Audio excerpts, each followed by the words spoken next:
Palembang, Media Raja Wali News. Dengan didampingi Gubernur Sumsel H. Herman Deru, Kapolda Sumsel Irjen Pol Drs. Tony Harmanto, MH, Kapolri Jenderal Listio Sigit Prabowo meninjau langsung pabrik minyak goreng ke PT Tunas Baru Lampung, PT TBL, Palembang, Sumatera Selatan, Sumsel, Jumat, tanggal 1 April tahun 2022. Kegiatan itu untuk memastikan ketersediaan dan stabilitas harga dari minyak goreng. Baru saja kita melaksanakan peninjauan untuk mengetahui secara langsung terkait produksi khususnya minyak curah, yang memang kita ingin pastikan. Setelah ditetapkannya harga eceran tertinggi, HET, maka minyak curah kita harapkan segera ada di pasar, kata Sigit usai melakukan peninjauan. Dalam tinjauannya, Sigit meminta kepada pihak produsen untuk meningkatkan jumlah produksi khususnya terhadap minyak goreng jenis curah. Apalagi, kata Sigit, PT TBL telah mendapatkan kuota produksi dari Kemenperin sebesar 1.400 ton untuk bulan April, yang tadinya di Maret hanya 560 ton bulan. Dengan peningkatan jumlah produksi tersebut, Sigit berharap stok atau ketersediaan minyak goreng curah dalam keadaan aman dan cukup guna memenuhi kebutuhan atau permintaan dari masyarakat. Tentunya kita ingin pastikan bahwa setiap hari produksi minyak curah betul-betul terdistribusi. Tentunya nanti setelah kebutuhan di Palembang terpenuhi, silahkan untuk diatur ke wilayah lain seperti Jambi dan wilayah lainnya sesuai kebutuhan yang akan diatur, ujar Eks-Kabareskrim Polri itu.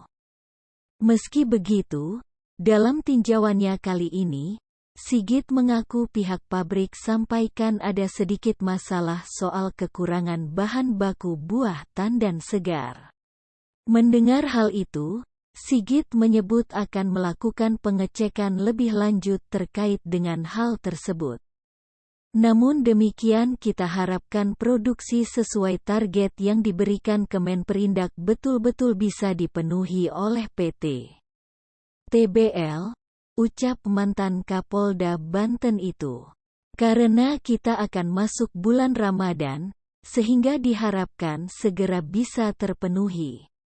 Memang minyak ini sangat dibutuhkan oleh masyarakat kita yang selama ini memiliki ketergantungan terhadap minyak curah. Khususnya pedagang kaki lima dan kelompok masyarakat tertentu yang kita lihat sangat membutuhkan. Kita harapkan bisa ditingkatkan, pungkas Sigit. Reporter Liputan Ali Sopyan.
Bapak jam 5, jam 12 sampai jam 8. Untuk yang di Jambi kuotanya mungkin datanya seperti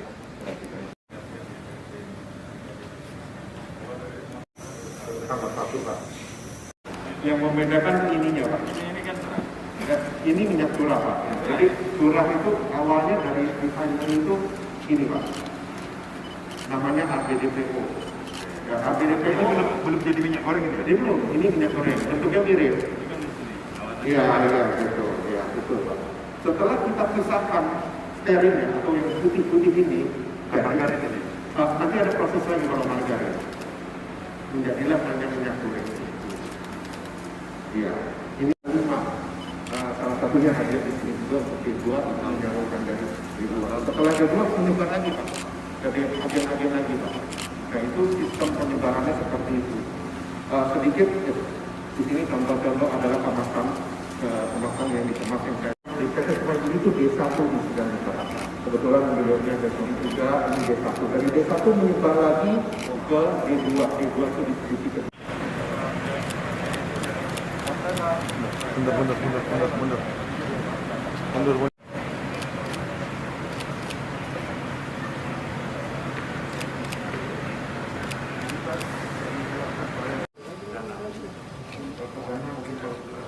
Lokal Pak. Ya. Ini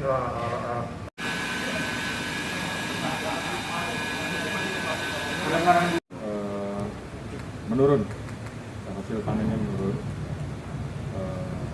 sehingga ini berdampak kepada